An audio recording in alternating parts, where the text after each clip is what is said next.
Good morning friends. ఈరోజు మనం చిత్రాంగుని కథ గురించి తెలుసుకుందాం.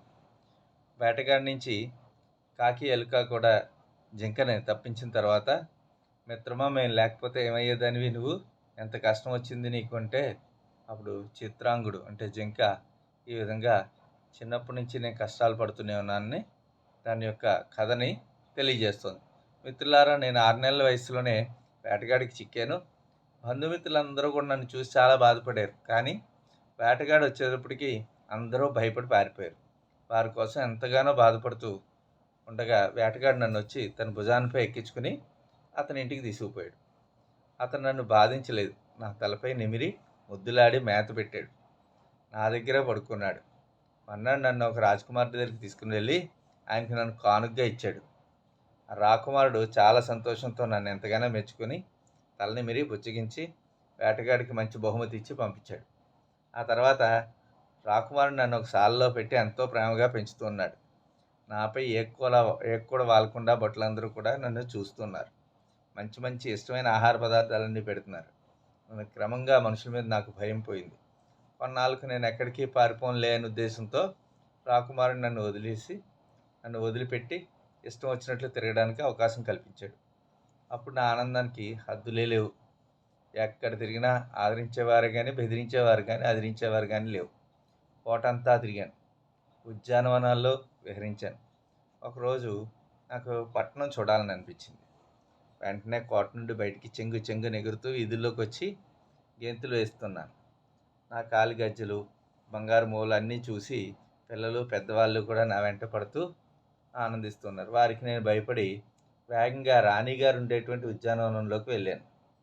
అక్కడ అంతఃపురంలో కాంతలు నన్ను పట్టుకుని ముద్దాడి కొంతసేపు నాతో ఆడుకుని చీకటి పడుతుండగా నన్ను కోటకు తీసుకుని వెళ్ళి రాజుగారి పడగది పక్కన ఉన్నటువంటి స్తంభానికి కట్టివేశారు. మంచి నిద్రలో రాజుగారు ఉండగా మధ్యరాత్రిలో మెరుపులు ఉరుములతో పెద్ద పెద్ద వర్షం కురవసాగింది. నాకు చిన్నప్పటి నుంచి వానంటే చాలా ఇష్టం. సంతోషంతో నేను మానవ భాషలో ఆహా, మెరుపు కాంతులతో మబ్బు ఎంత అందంగా ఉన్నాయి అన్నాను.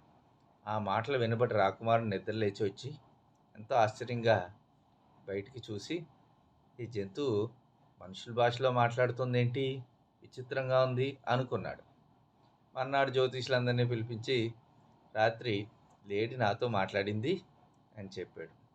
రాకుమారా, ఈ జంతువు మనుషు భాషలో మాట్లాడితే మన అంతఃపురంలో ఉండకూడదు, పెద్ద కీడు జరుగుతుంది. కాబట్టి మాట్లాడే లేడిని వెంటనే అడవిలో వదిలేయన్నారు. ఆ విధంగా మళ్ళీ నన్ను బట్టలు తీసుకొచ్చి అడవిలో వదిలేశారు. నా బంధువులు ఎవరన్నా కనిపిస్తారని అప్పటి నుంచి తిరుగుతున్నాను కానీ ఎవరూ కనపడలేదు. నన్ను చూసి ఒక వేటగాడు వెంటబడాడు. అదృష్టం కొద్దీ వాడి నుంచి తప్పించుకుని పరిగెత్తి మీ శరణు కోరాను. మీ దగ్గరికి వచ్చి మీ అందరితో స్నేహం చేశాను అని చెప్తూ ఉండగా ఈలోపు నెమ్మదిగా మందరుడు జింక జాడ కోసం నడుస్తూ వస్తున్నాడు. హిరణ్యకుడు అలాగే లఘుపత్నకం ఇద్దరు కూడా, చిత్రాంగుడు కూడా ఈ మందరాన్ని చూసి మేమే వస్తున్నాం కదా, నువ్వెందుకు కంగారు పడి వస్తున్నావు, నువ్వు వేగంగా నడవలేవు కదా అన్నారు. సరే పదండి ఇంటికి వెళ్దామని నలుగురు ఇంటి బాట పట్టారు. ఇంతలో వాళ్ళ నుంచి తప్పించుకున్న లేడీ ఎక్కడ పోయిందని చెప్పి వేటగాడు వెతుక్కుంటూ వస్తూ ఉన్నాడు. వీటి జాడ కనిపెట్టాడు. అది చూసి కాకి, అయ్యో కొంప మునిగింది, వేటగాడు వస్తున్నాడు, పారిపోండి అని ఎవరికి వారు కాపాడుకోవాలని హెచ్చరించింది. లేడీ వెంటనే తన కాళ్ళకు బుద్ధి చెప్పి పరుగు తీసింది. ఎలక కన్నంలో దూరిపోయింది. కాకి చెట్టెక్కేసింది. తాబేలు నెమ్మదిగా నడుస్తుంది కదా, ఎటు వెళ్ళాలో తెలియక అలా నెమ్మదిగా నడుచుకుంటూ వెళ్ళేలోపు వేటగాడికి చిక్కింది. వేటగాడు వల్ల వేసి వింటికి వేసి కట్టేశాడు. వేటగాడి నుంచి ఎలాగైనా తాబేలును తప్పించాలని ఉపాయం పన్నాయి మిగిలిన 3 కలిపి. వేటగాడు వచ్చే త్రోవలో చెరువుగట్టు మీద చిత్రాంగుడు ఊపిరి బిగపెట్టి చచ్చిపడినట్లు పడి ఉన్నాడు. కాకి దాని కన్నులు పొడుస్తూ నటిస్తోంది. ఆ సమయంలో ఈ మందరుడిని అక్కడే వదిలివేసి లేడి నిజంగా చచ్చిందని అనుకుని లేడిని తీసుకుపోదామని వేటగాడు లేడి దగ్గరికి వచ్చాడు.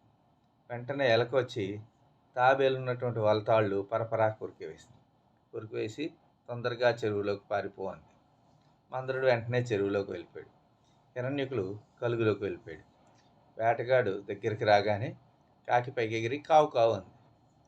అంతే, లేడి వెంటనే లేచి దాని యొక్క పిక్కబలం చూపించి పరుగు తీసింది. వేటగాడు నిరాశ చెంది, అయ్యో తాబేలు పోయింది, ఇటు జింక పోయిందని చెప్పి ఇంటి దారి పట్టాడు. చేసేదేమీ లేక నిరాశతో ఇంటికి వెళ్ళాడు. థ్యాంక్